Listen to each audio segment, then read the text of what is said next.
আসসালামু আলাইকুম। Real village cooking চ্যানেলে সবাইকে ওয়েলকাম জানাচ্ছি। আজকে আমি একটা নতুন রেসিপি নিয়ে আপনাদের কাছে হাজির হলাম। খুব সহজ পদ্ধতিতে মাত্র হাফ বাটি থেকে 1 বাটি সুজি দিয়ে বানিয়ে নিতে পারবেন মজাদার একটা নাস্তার রেসিপি। চলুন তাহলে আজকের এই রেসিপিটা আপনাদের সঙ্গে শেয়ার করি। এখানে আমি নিয়ে নিয়েছি 1 বাটি থেকে সামান্য কম সুজি। আর নিয়ে নিচ্ছি এখানে 3 টেবিল চামচ চিনি। সুজি এবং চিনি একসঙ্গে আমি নিয়ে নিলাম। আর দিয়ে দিচ্ছি এখানে আমি ঠিক একই বাটি মাপ করে 1 বাটি পরিমাণে জল। জলের পরিবর্তে আপনারা দুধও ব্যবহার করতে পারেন। সুজি এবং চিনি আমি ভালোভাবে ফেটিয়ে নেব। চামচের সাহায্যে ভালোভাবে ফেটিয়ে নিতে হবে যেন চিনিটা ভালোভাবে গলে যায়। এইভাবে করে ভালোভাবে আমি ফেটিয়ে নিচ্ছি। এক পর্যায়ে যখন দেখবেন ভালোভাবে ফেটানো হয়ে গেছে, এবার এর মধ্যে দিয়ে দিচ্ছি বেকিং সোডা, যেটা খাবার সোডা বলা হয়, এবং বেকিং পাউডার 1 চামচ, বেকিং সোডা হাফ চামচ। আমি আবারও ভালোভাবে মিশিয়ে নিচ্ছি সুজির সঙ্গে। এখানে কিন্তু খুব ভালোভাবে ফেটাতে হবে আর রেস্টে রাখতে হবে 10 মিনিটের মতো। আপনারা সুজি, বেকিং সোডা এবং বেকিং পাউডার দেওয়ার আগেই রেস্টে রেখে দেবেন। যখন খুব ভালোভাবে ফেটানো হয়ে যাবে, এই দেখুন খুব ভালোভাবে এখানে ফেটিয়ে নিয়েছি। এবার এখানে ক্যারামেল বানিয়ে নেব। তার জন্য আমি এখানে 2 টেবিল চামচের মতো চিনি দিয়ে দিলাম। গ্যাসের ফ্লেমটা মিডিয়ামে রেখে কোনো রকম নাড়াচাড়া করব না। এই দেখুন ক্যারামেল হয়ে আসছে।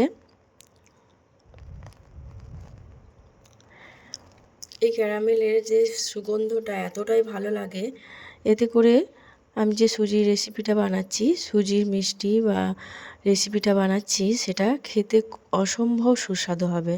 আমি এই পর্যায়ে একটু নাড়াচাড়া করে নিচ্ছি। কালারটা দেখুন কত সুন্দর চেঞ্জ হয়ে আসছে।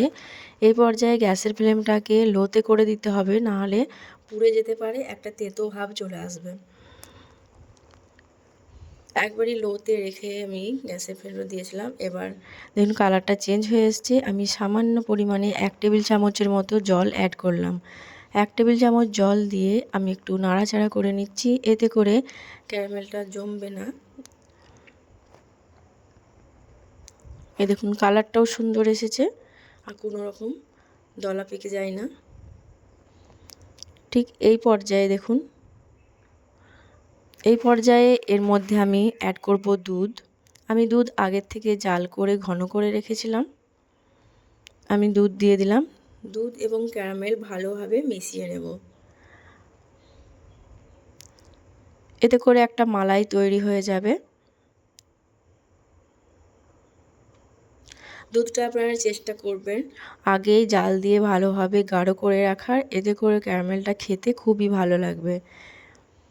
এই মালাইটা তৈরি হলো, এই মালাইটা যে আমি যখন খাবেন খেতে খুবই ভালো লাগবে। সুজির নাস্তা এইভাবে আপনারা সহজেই বানিয়ে নিতে পারবেন। এবার যখন এটা ভালোভাবে একটু কুসুম গরম থাকতে হবে, এখানে আমি ক্যারামেলটা এক সাইডে করে আমি এখানে এরকম সাইজের বাটি নিয়ে নিয়েছি। আর একটু করে তেল নিচে ব্রাশ করে নেবেন। এবার এর মধ্যে আমি সামান্য করে নেব। আমি এখানে 4টে বাটিতে বানাবো। এরকম করে সামান্য করে নিচ্ছি। এগুলো একটু ফেপে উঠবে, যেহেতু বেকিং সোডা এবং বেকিং পাউডার দেওয়া আছে। আমি এখানে সবকটা নিয়ে নিয়েছি আর আবারও একটা বাটিতে নিয়ে নেব। এখানে আমি 4টে বাটি নিয়েছি। এবার এগুলিকে আমি জলের ভাপে তৈরি করে নেব। তার জন্য এখানে একটা কড়াই আর জল নিয়ে নিয়েছি, একটা এরকম স্ট্যান্ড বসিয়ে দিয়েছি, আর এর মধ্যে এরকম একটা ছিদ্রযুক্ত থালা দিয়ে দিয়েছি। আর এর উপরে আমি বাটিগুলো বসিয়ে দেব। আর হাই ফ্লেমে এটাকে আমি ঢাকা দিয়ে মাত্র 5 থেকে 7 মিনিটের মধ্যেই এটা রাখলেই যথেষ্ট। 5 থেকে 7 মিনিট পর আমি আবারও ফিরে আসছি। 5 থেকে 7 মিনিট রাখলেই হয়ে যাবে। এবার আমি ঢাকনাটা খুলে নিচ্ছি। এই দেখুন খুব সুন্দরভাবে এগুলো হয়ে গেছে। আমি এগুলোকে তুলে নেব। ঠিক একইভাবে বাকিগুলোও বানিয়ে নেব।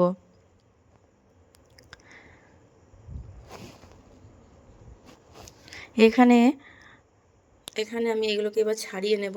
এই দেখুন এইভাবে টানলেই সহজেই ছেড়ে আসবে। আমি একটু ভালোভাবে দেখিয়ে দিচ্ছি। এই দেখুন একটু টান দিলেই সহজেই ছেড়ে আসবে। আর এতটা নরম হয়েছে, খুবই স্পঞ্জি হয়েছে। এই দেখুন কত সুন্দর লাগছে দেখতে। এই সাইডটাও দেখুন কত ভালো লাগছে, খুব নরম তুলতুলে।